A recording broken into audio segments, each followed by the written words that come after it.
ನಾಯಕನಾಗಿ ಇಷ್ಟು ಮನಸ್ಸಿಗೆ ಒಳಗಿನಿಂದ ವೇದನೆಗಳು ಇರ್ತಾವೆ, ಅದು ಮನುಷ್ಯ ಸಹಜವಾದದ್ದು.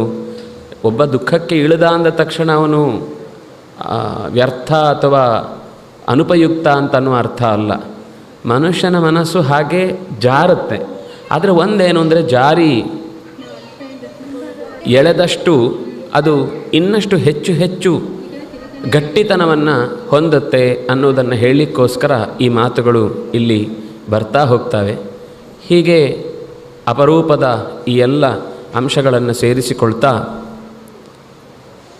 ಭಗವಂತನ ಎಚ್ಚರದ ಜೊತೆಗೆ ನಮ್ಮ ಕರ್ತವ್ಯದ ಪ್ರಜ್ಞೆ ಇರಬೇಕು ಅನ್ನುವ ಈ ಮಾತನ್ನು ಹೇಳಿ ಮುಂದೆ ಮಳೆಗಾಲದ ವರ್ಣನೆಯನ್ನಲ್ಲಿ ಮಾಡ್ತಾರೆ.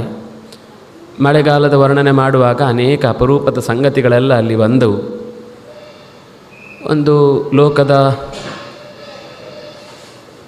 ಆರೋಗ್ಯ ಪದ್ಧತಿಯೂ ಗೊತ್ತಿರಬೇಕು, ಪ್ರಕೃತಿಯ ಸ್ವಾರಸ್ಯಗಳು ಗೊತ್ತಿರಬೇಕು, ಪೂರ್ವದ ಕುಲಾಚಾರಗಳ ಬಗ್ಗೆಯೂ ಎಚ್ಚರ ಇರಬೇಕು ಅನ್ನುವ ಹೀಗೆ ಎಲ್ಲ ಅಂಶಗಳನ್ನು ಸೇರಿಸಿಕೊಳ್ಳುವ ಹಾಗೆ ಈ ಮಾತುಗಳೆಲ್ಲ ಇಲ್ಲಿ ಜೊತೆಗೆ ಬಂದಿದೆ ಅನ್ನೋದನ್ನು ನಾವು ಹಿಂದಿನ ಉದಾಹರಣೆಗಳಲ್ಲೆಲ್ಲ ಕಂಡೆವು. ಅಂದರೆ ಒಂದು